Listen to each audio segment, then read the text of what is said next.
As forças de defesa de Israel iniciaram a fase terrestre das ações militares contra o grupo terrorista palestino Hamas. A operação na faixa de Gaza tem por objetivo, segundo as autoridades militares israelenses, a total eliminação do Hamas. É importante ressaltar que atualmente o Hamas exerce total controle sobre a faixa de Gaza, o que se traduz em um espaço territorial de cerca de 365 km² e uma população de pouco mais de 2 milhões de pessoas.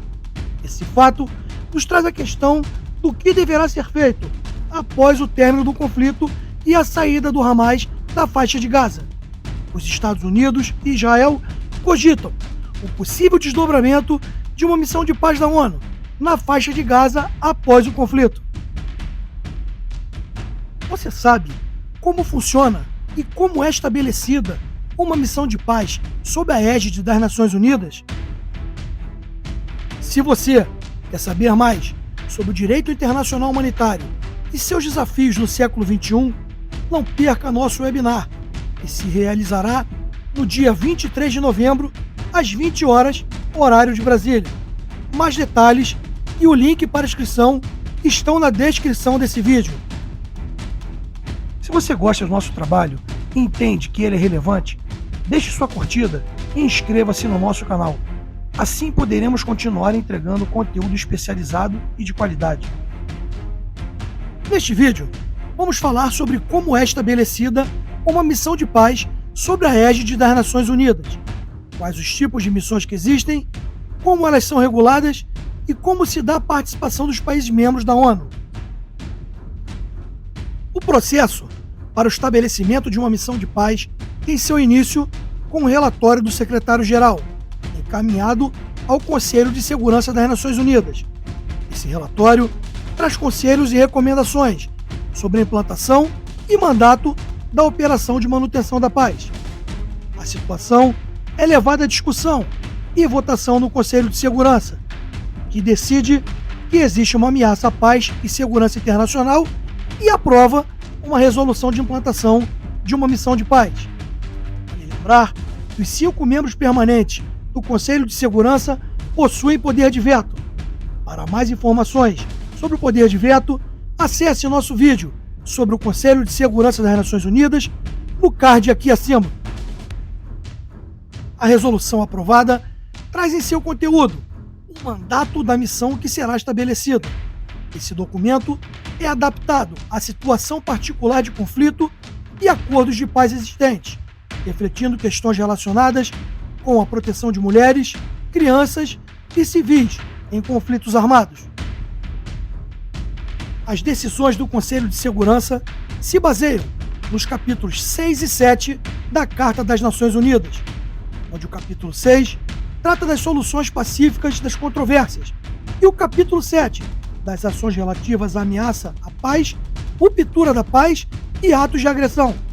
A adoção de um capítulo ou outro influenciará diretamente no grau de uso da força autorizado pelo mandato.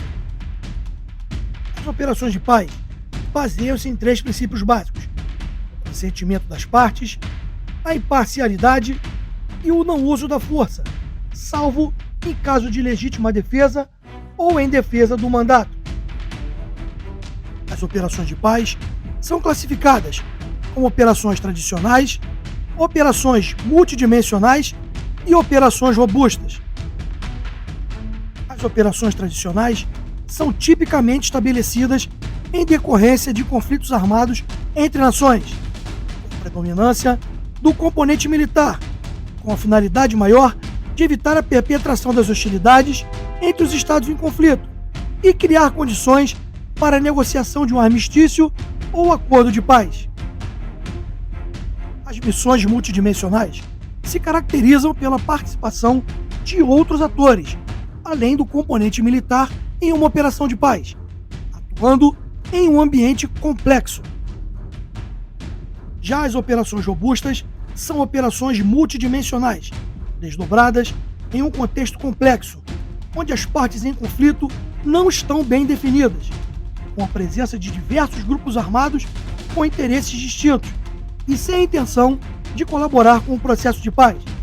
Esses grupos atuam diretamente quanto os membros da ONU e segmentos da sociedade, como diferentes grupos étnicos, minorias vulneráveis, como as mulheres e crianças, ou dissidentes políticos, com grau de violência e ações armadas, perpetrando graves violações ao mandato e dos direitos humanos.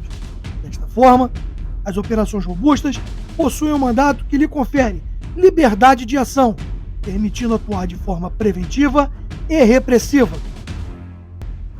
Uma vez emitido um mandato e definido o tipo de missão a ser desdobrada, são realizadas tratativas entre os países membros das Nações Unidas, para que seja elegida uma nação que comandará a missão e aquelas que irão compor os diversos componentes, sobretudo o componente militar, assim como os memorandos de entendimento estabelecendo os orçamentos, equipamentos, armamentos, munição e as formas de reembolso que serão adotadas.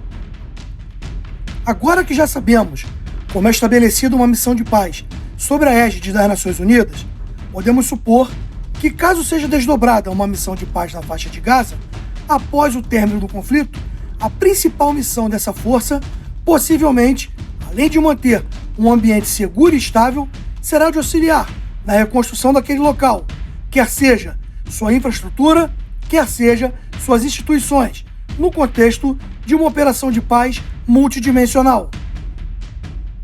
Não é difícil imaginar um imenso desafio, primeiro, para a aprovação e estruturação de uma força de paz para atuar na faixa de Gaza, assim como para a seleção de quais países atuarão nesse complexo ambiente, cujas tensões já ocorrem há décadas.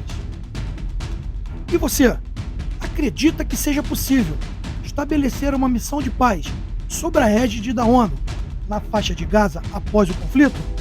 Quais seriam os países que a integrariam? Deixe seu comentário e inscreva-se no nosso canal.